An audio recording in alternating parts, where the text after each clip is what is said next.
হজ যাত্রীদের যে দীর্ঘ 8 দিন ব্যাপী প্রশিক্ষণ কার্যক্রম তার আজকে শুভ উদ্বোধন হতে যাচ্ছে। এই অনুষ্ঠানের সম্মানিত সঞ্চালক উপপরিচালক ইসলামিক ফাউন্ডেশন, আজকের অনুষ্ঠানের সম্মানিত সভাপতি যিনি ইসলামিক ফাউন্ডেশনের সম্মানিত পরিচালক আমাদের মাঝে উপস্থিত আছেন।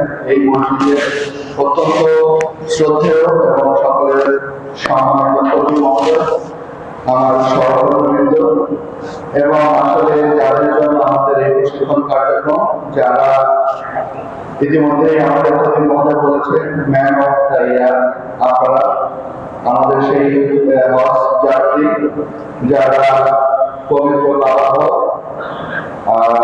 তওয়াফ করতে যাবেন, তাদের সবাই জানাচ্ছি শুভেচ্ছা এবং অভিনন্দন। আমি আজকে এখানে উপস্থিত হতে পেরে নিজেকে অত্যন্ত সৌভাগ্যবান মনে করছি। আমি মনে করছি যে আমরা এমন একটি কমিউনিটির সামনে দাঁড়িয়ে আমি কথা বলছি যারা আল্লাহর কাছে যাবেন, আল্লাহর ঘরে যাবেন, যারা আমাদের সকলের জন্য দোয়া করবেন, আমাদের দেশের জন্য দোয়া করবেন, আমাদের রাষ্ট্রের জন্য দোয়া করবেন, সমাজের জন্য দোয়া করবেন, সকলের জন্য দোয়া করবেন এবং তাদের দোয়ার বদৌলতে আমরা একটা সুন্দর সমাজ, সুন্দর রাষ্ট্র, সুন্দর পৃথিবী আমরা তৈরি করব। আমরা তাদের সামনে দাঁড়িয়ে কথা বলছি, এই জন্য আমি নিজেকে অত্যন্ত সৌভাগ্যবান মনে করছি। আমরা জানি সকলেই, ইতিমধ্যে আমাদের পরিচালক মহোদয় বলেছেন যে হজের যে বিষয়টি আসলে একটি লম্বা সময় এবং অনেকটা কষ্টকর বলেই উনি বলেছেন। আমি মনে করি যে অবশ্যই, কিন্তু আমরা তখনই কষ্টকর হবে যখন আমরা এটিকে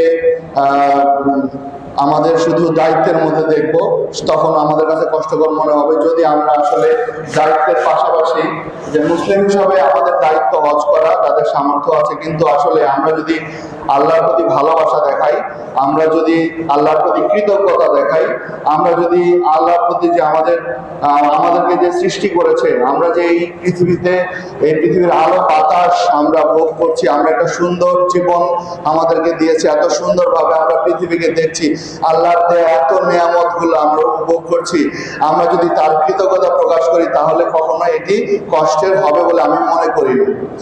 আমরা বিশ্বাস করি যে আমাদের যে ভাইরা আমাদের হজ করতে যাবেন, তারা সেটি মনে পোষণ করবেন যে আমরা মহান রাব্বুল আলামিন আমাদেরকে অঢেল দিয়েছেন, মানুষ হিসাবে আমাদেরকে আশরাফুল মাখলুকাত করেছেন, মানে এই 18,000 মাখলুকাতের মধ্যে মানুষ হিসাবে আমাদেরকে শ্রেষ্ঠত্ব দিয়েছেন। আমরা শ্রেষ্ঠ মাখলুকাত, সুতরাং আমাদেরকে তার শ্রেষ্ঠত্বের সেই পরিচয় আমাদেরকে বহন করতে হবে।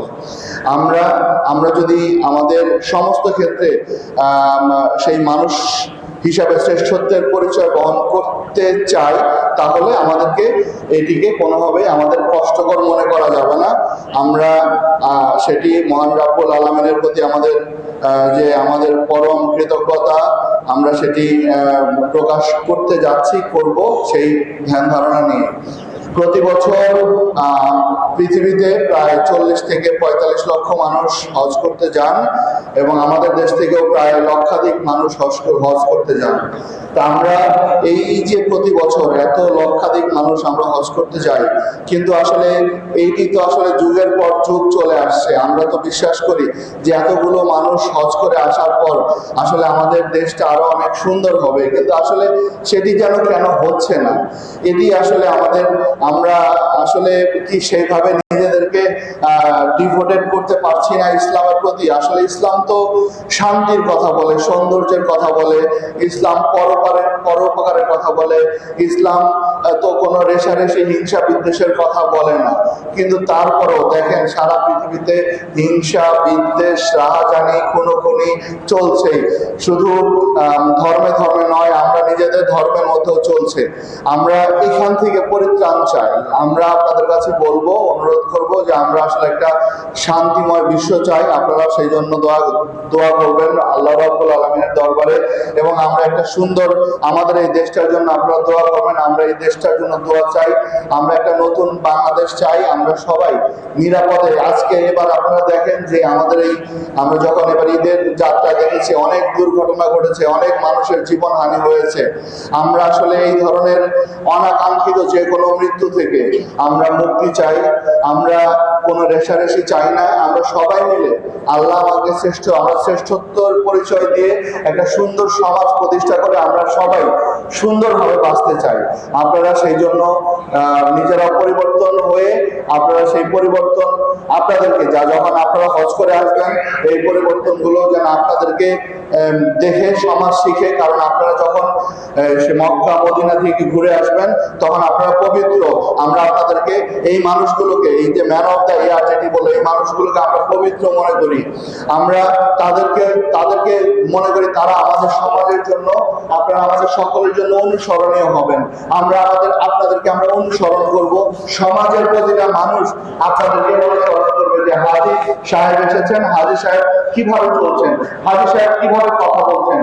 হাজী সাহেব আমাদের জন্য শুধু আপনি গেলেন, শুধু নিজেরটা করলেই হবে না, আপনি নিজে করে আসবেন, নিজের জন্য দোয়া করবেন, নিজের মুক্তি কামনা করবেন, পাশাপাশি এসে আপনি যেটা করেছেন এই জন্য যেন আপনার দেখা দেখি আপনার পরের প্রজন্ম, আপনার সন্তানরা যেন উদ্বুদ্ধ হয় যে হ্যাঁ, এই হজ করলে তো এত ভালো হওয়া যায়, হজ করলে তো এত পরিবর্তন হওয়া যায়, এটি যেন হয়। আর আপনারা এই যুগে আমাদের ওখানে যে অনেক দেশের মানুষ যাবে, পৃথিবীর বিভিন্ন দেশের মানুষ যাবে, বিভিন্ন দেশের মানুষের আচরণ বিভিন্ন ধরনের। আমার দেশের মানুষের আচরণ এক ধরনের, আফ্রিকার মানুষের আচরণ এক ধরনের। সুতরাং সেগুলো আপনারা বুঝতে হবে, বুঝে সেগুলো জেনে সেইভাবে আপনাদের যানটা কোথায় ইবাদত করবেন সেই বিষয়গুলো নির্ধারণ করে নেবেন, যাতে কোনো অনাকাঙ্ক্ষিত পরিস্থিতির সৃষ্টি না হয়। আমরা যেভাবে ইসলামকে দেখি, আমরা যেভাবে ইসলামকে অনুসরণ করি, যেভাবে আমরা নামাজ পড়ি, আল্লাহ ইবাদত করি, যত আমরা স্বপ্ন দেখি, অনেক দেশে কিন্তু এইভাবে স্বপ্ন দেখে না। আমি মালয়েশিয়াতে গিয়েছি, নামাজের সময় দেখি জুমা